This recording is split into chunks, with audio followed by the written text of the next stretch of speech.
Hey, welcome back to my channel.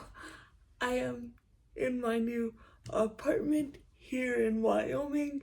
I know the setup is different. My room's not decorated yet.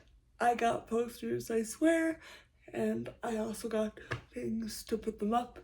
I'm gonna ask my aide to help me put them up tomorrow.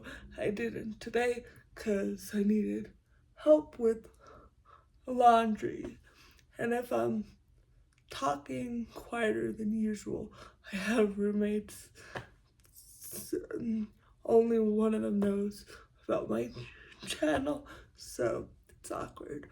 But today, I wanted to talk about body image and disability.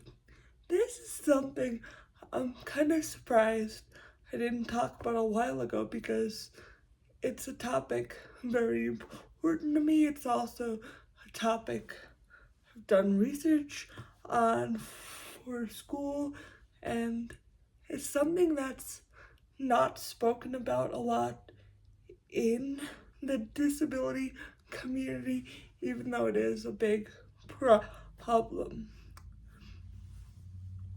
So I actually got the idea from this video because I was doing research for a proposal for a presentation I might be doing on sexuality and disability, and it just reminded me a lot about how this intersects with body image, and I was like, wait, I could do a video on that for my channel. That would be interesting, and it's something there's not a ton of videos out on that. There are some. I will try to link the ones I found down below, but there's not a ton, and a lot of them are personal, which is great. I'm not discounting that because, of course, I love when people share their personal experience, and in fact, this video is going to go a little into my personal experience, but I wanted to talk a bit about it on a societal level, if that makes sense. Am I even looking at the camera? I'm not sure. My setup is different, so if I'm being awkward, yeah. And I'm also congested because of my allergies, so if my voice sounds differently, yeah, that's why. There's only one research study I can find on disability and body image. I'm not saying it's the only one out there, but it was the only one I've ever been able to find, and it was an article that was published in the Sociological Focus. And in that research study, the researchers asked a bunch of disabled women, visibly disabled women in particular, what they thought the ideal body was, and also if they felt that they adhered to the ideal body, I guess you would say. Kind of awkward the way I just said it, but yeah. But some of the responses these women gave are things like not misshapen, sorry if I'm looking down, I'm reading, firm, looks stronger and has muscle tone, not full-figured, perfect little bodies, muscular definition, good athletic shape, toned up, looks like a model, and the one that's most problematic and most alarming to me, and hopefully YouTube doesn't flag me for this, but someone said anorexically thin. Now, in order to be anorexically thin, you need to be very emaciated. You're probably very undernourished or malnourished, even depending on how bad it is. But being anorexically thin, number one, that's offensive because anorexia is a serious illness, something I have struggled with in the past, but it's not healthy. It's not healthy to want to look emaciated, and that's something it's an internal struggle for me, is being a healthy weight is hard for me to be a healthy weight and like my body, but I also want to live my life. I want to be able to work. I want to have friends, people to have relationships. And in order to do that, I need to take care of my body and not just care about looking a certain way or feeling in control. But I wanted to include some of the quotes from that research study to show you, and I'm sure this is obvious for a lot of people that are disabled themselves, but disabled women feel the same pressure non-disabled people feel to be beautiful, to be perfect, to be thin, to be sexy, all of that. I feel like that gets lost a lot. People think disabled women are somehow childlike, and they don't, like, they're free from standards. And disabled women are not free from those standards. People just think we are because they know we cannot conform to those standards no matter how much we try. But we still do try. A lot of us do, at least. And I think that is something that needs to be talked about in the disabled community, because for as long as it goes under the radar, people are gonna feel like something's wrong with them. Like, for a very, very long time, I felt like something was wrong with me because I was like, I'm a disabled woman. I know I'm not able to conform to these standards, but I try anyway. I try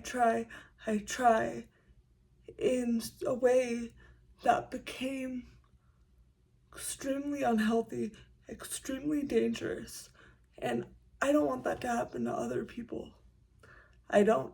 That's kind of why I'm making this video. I want to start a conversation and tell people I know what it's like, but I also know that trying to sorry, I'm reading an email that my mom sent me. Sorry, I got distracted, but don't know what I was about to say, sorry, but we can move on. Now I want to talk a bit about, and this is a concept that's actually very, very common in the rehabilitation field, particularly for people with like spinal cord injuries and traumatic brain injuries and strokes, and people that were once non-disabled, or at least, sorry, I'm reading, hey, okay, it's fine, but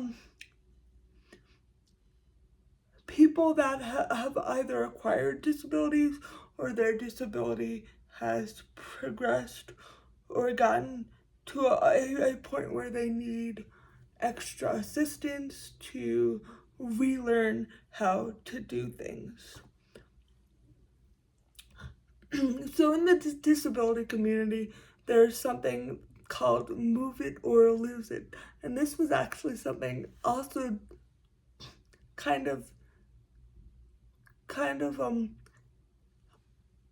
I felt this pressure to doctors kind of would tell this to me, and they would say, oh, you can't use a power wheelchair because once you do, you never get out, and that's it, you're gonna gain a bunch of weight, your life is gonna be a mess, which is not the case. There are plenty of people in power wheelchairs that live great lives. There are plenty of people over a certain weight that still live great lives and are healthy, and actually being healthy is not some moral pedestal to be on. Like, of course, you want to be healthy so you can live a good life and live a full life. But even if you're not healthy, that doesn't make you less of a human being or less worthy. But this move it or lose it mindset is that if you don't use the muscles you have, if you don't use the mobility you have, you're gonna lose it. And in some sense, like, yeah, that does make sense. But this mindset puts pressure on people to exercise, even if it may be painful or difficult, and it makes them feel like it's a moral imperative. Like, if you're disabled, you have to do this. You have to do these exercises to be a good little disabled person, and that's bullshit. Like, why do I feel like I owe the world something that... And of course, non-disabled people face the pressure to exercise too, but I do feel like in the disabled community, it's drilled into us.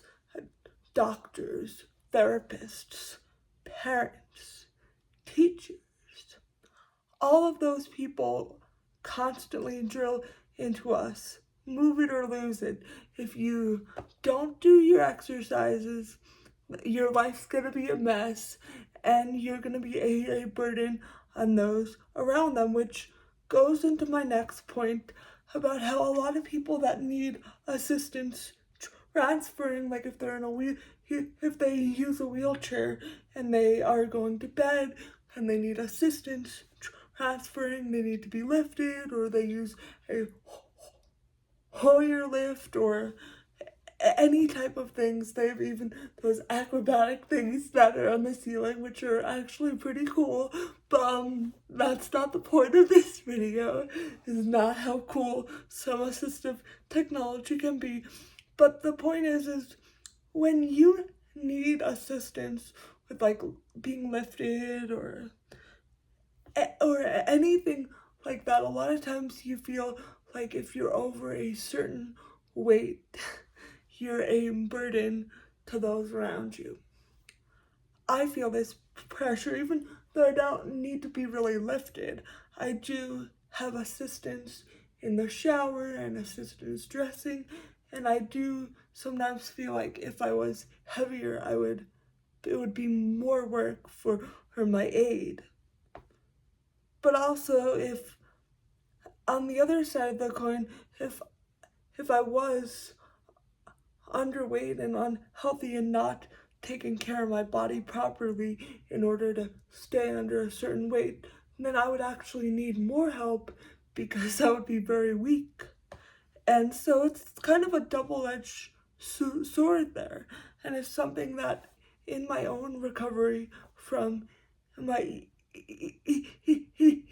eating disorder, I needed to come to terms with, and I needed to wrestle with and be like, I'm not a burden for needing help. And needing help does not mean that I shouldn't nourish my body or rest and take care of my body in the same way every other person needs to. I do think a lot of like aides and direct support professionals should kind of be informed about how this can affect people and how making comments on their weight or if they feel lighter or heavier can actually be counterproductive and harmful, because a lot of people with disabilities do struggle with disordered eating and eating disorders, and I do want to differentiate between disordered eating and eating disorders, because an eating disorder is a life-threatening illness, and it never, like, I'm not going to say it never fully goes away, but it's like an addiction, whereas it's something you always have to kind of work on and manage. Whereas disordered eating may just be like a phase, or you're being influenced by external factors and you feel like you need to be a certain way and you might take it a little too far. That's not to say disordered eating is not serious, because it is, but I do think that we should differentiate between those two. Another thing that actually came up in my life recently was, and this goes to feeling like a burden, feeling like you have to make yourself small to make other people's lives easier. When I was in high school, my senior year, I took a field trip with my AP government class to Washington, D.C. Now, this was supposed to be a really fun trip. It was kind of a rite of passage at the time. I think that my school has since canceled this field trip because of other reasons, but at the time it was a rite of passage if you took AP Gov, which is advanced placement, and it's a very intense course. When you got to the middle of the year, you got to go to Washington, D.C. and take a tour just to have a really good time. At the time, I didn't have a power chair. I only had a manual chair, and because I only have full use of one of my arms, and when I use a manual chair, I go around in circles. I cannot use a manual wheelchair.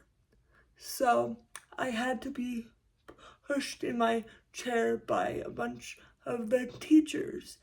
And at this time, I was very deep into my eating disorder, and I barely ate on that trip because I felt like if I did, I was gonna make it harder for them, even though logically, like, how much does food really weigh in your body? Probably not that much. But again, I was extremely disordered, extremely sick, and my mindset was not in a healthy place. And also, I felt like if they saw me eating, they'd be like, oh yeah, there she is eating, and if we have to push her in her wheelchair, she's just making it harder for us. Even though logically, if these teachers thought that, they would be assholes. Like, really, they would really be assholes if they were thinking that in their head about this teenager who needed to be pushed in a wheelchair to get around DC. And they were thinking, oh, what a bad person she is for eating. Like, no. And the reason this came up recently was why am I saying recently so much? Right before I moved to Wyoming, I went on a reunion trip with the camp I had worked for last year, and we went to Washington, D.C. so that my mentee could present her project and meet with some legislators and staffers and just do a bunch of really cool things. I'm really proud of her, but this video is not about that. But I was in DC and doing a lot of the same things I did when I was in high school, and I just kept thinking, wow, this experience is much different from that experience, because now I'm eating and taking care of my body, and I actually had to set a boundary telling people, please, please, please don't talk about your diet, because it's kind of a struggle for me when I hear other people talking about their diets. So I was very proud of myself for being able to vocalize that and be like, I'm uncomfortable when some people are saying this. And that the reason I give that anecdote is to say there's such a big difference when the focus is not on your body and food and exercise and just controlling your body. There's such a difference. I was able to be much more present. I was able to enjoy Washington, D.C. in a way where when I was in high school, I was constantly thinking how to avoid food, how much food I would allow myself to have, how I was gonna exercise since I was being pushed in my wheelchair. Like, what, I wasn't getting a lot of exercise, and of course, in my unhealthy state, I was like, I can't not exercise, can't not do that. But yeah, it does get better. So yeah, if you are struggling, I do encourage you to try to reach out to help if possible. If you need to, maybe go to treatment, or if maybe you don't need that extent of support, maybe you just go to therapy, see a dietitian. Yeah. Sorry, my roommate's doggy is barking. But the next point I have is kind of about the Paralympics and the idea that we really put disabled people on a pedestal when they accomplish these incredible physical feats. The first Barbie doll, and I swear this is relevant to this conversation, the first Barbie doll that had a visible disability was Becky. Now, Becky was Barbie's friend. She was a photographer. She used a wheelchair, and she was also a Paralympian, which good on you, Becky. I'm not bad at, like, I actually am athletic. I just don't think I would be athletic enough to be in the Paralympics, but good on you, Becky. I'm not gonna knock you for doing your thing and accomplishing your goals. But the reason I bring that up, I swear, there is a purpose to this Becky anecdote, at least in my head, but is that the idea was that the only, for a long time, Becky was the only Barbie doll with a visible disability. She was a Paralympian. And as a child, I internalized that as, well, if I'm gonna have a visible disability, I need to be like this great, like, athlete. Not even a great athlete, but I need to be perfect at whatever I do. I need to be the best of the best. And that's not practical. Disabled people are just like non-disabled people. Some of us are very talented, others may have less talents, and that's okay.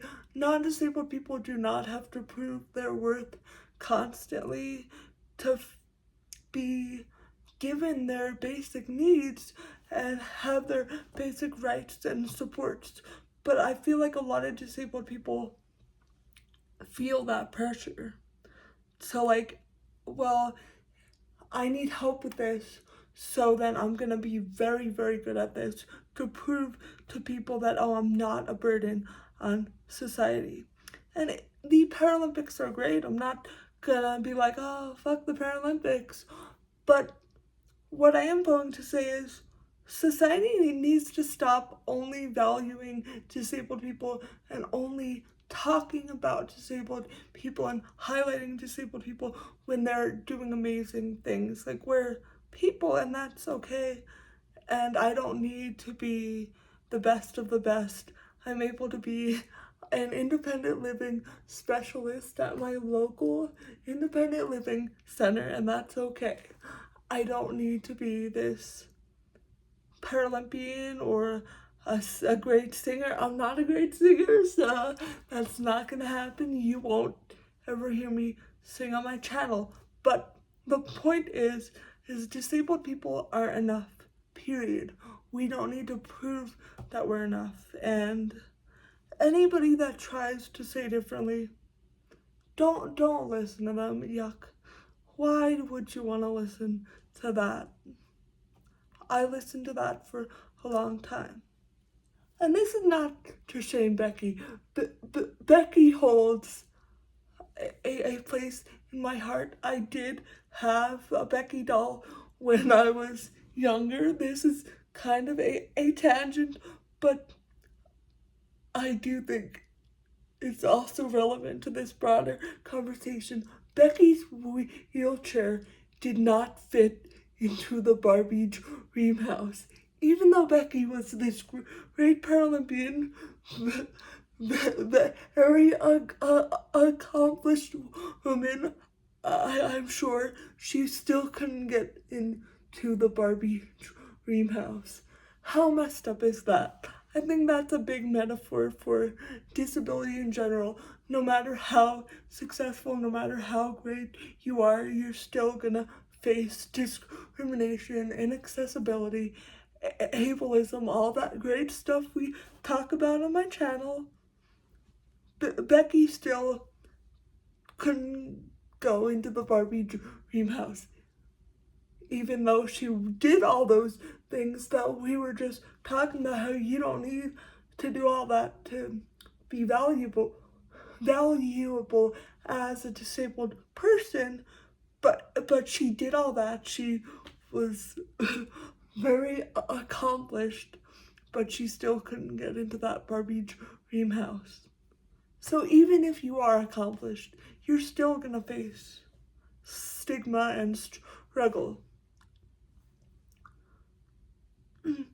I think that's very relevant, even though you might be like, oh, she's going on a tangent about Barbie dolls. Who the hell is Becky? I will put a picture up of Becky in this video, because she's iconic, even though I do have kind of mixed feelings about her, and I do wish there were more disabled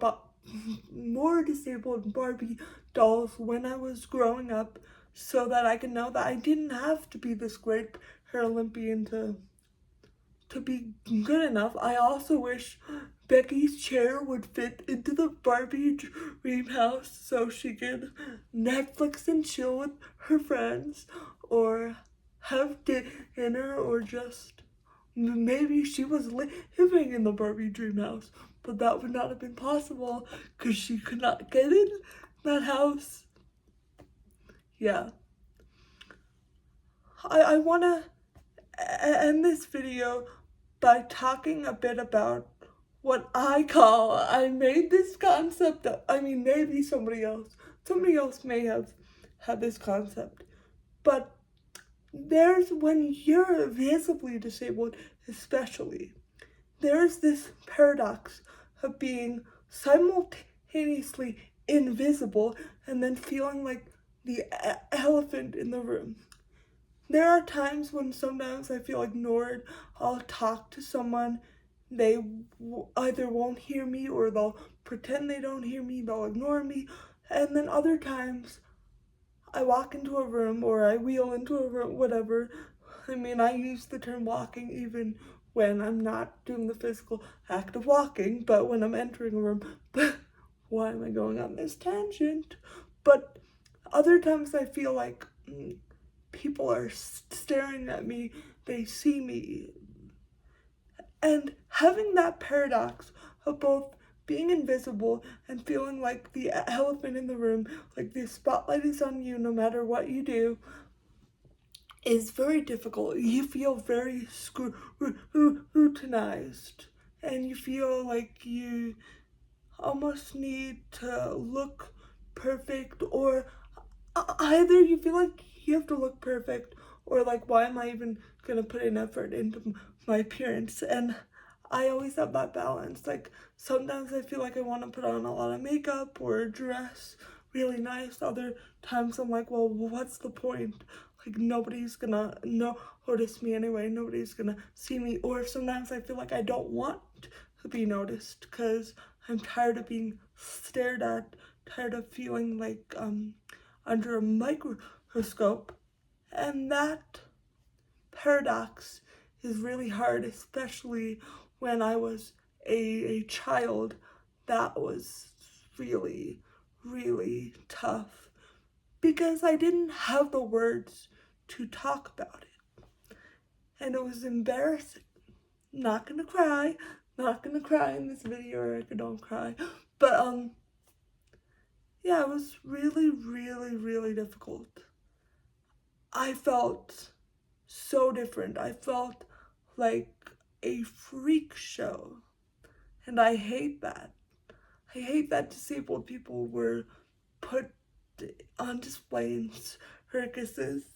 I hate that they were mocked. But I felt that way. I'm gonna cry. I felt that way growing up. I felt like I was always, don't cry, I was always on display. But then other times I would feel like nobody noticed me and like I was invisible.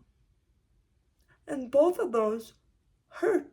Both of those really hurt, and both are really hard to deal with and figure out how to navigate and figure out how to really interpret that in your head without taking it personally and feeling like it's something you did. Like, I need to not draw attention to myself, or I need to draw attention to myself so people can at least acknowledge my existence. Like, not having your existence not acknowledged by people sucks. It does. And that is why we need to talk about body image and disability. I don't really know the point of this video. I guess it was for me to get this off my chest, but maybe some other people can relate to it, or even if you can't, maybe it made you see things in a different light. Yeah.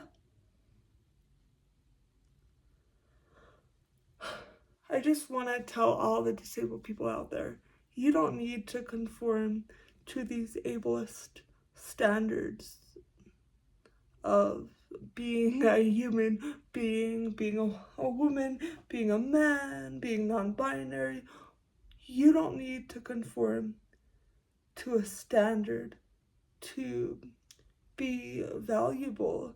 You're inherently valuable by just existing. You don't need to be valued based on your productivity or how you look or how you dress or if you're funny or whatever. You are valuable inherently. I know this video took a weird turn, but yeah, you're valuable. And so am I. Inherently, I don't need to conform. I don't need to look a certain way or achieve a certain thing to be good enough and to deserve my basic rights and the basic supports I need to live. Yeah, thank you for watching. I know it was a weird video. Hopefully at some point I'll get more comfortable recording in my apartment. Yeah, but again, thank you for watching, and if you learned something, please give this a big thumbs up because it does help the algorithm, as some people like to call it. I like when people call it the algorithm and not the algorithm because, yeah, it's just funny. But anyway, thank you so much, and if you would like to see more of my content, please consider hitting that subscribe button down below. It helps me out. Thank you, and goodbye.